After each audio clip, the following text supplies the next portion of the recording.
In this video, I'll be showing you guys how to put in the radio code for the Honda Odyssey.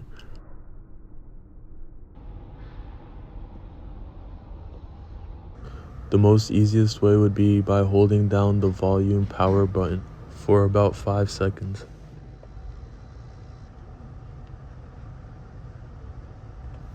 For this one, it took it right off, but there's 2 other ways you could also put in the code.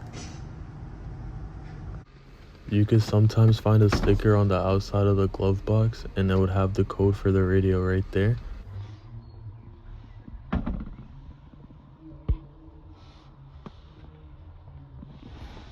And sometimes you could find that sticker on the inside on the side also.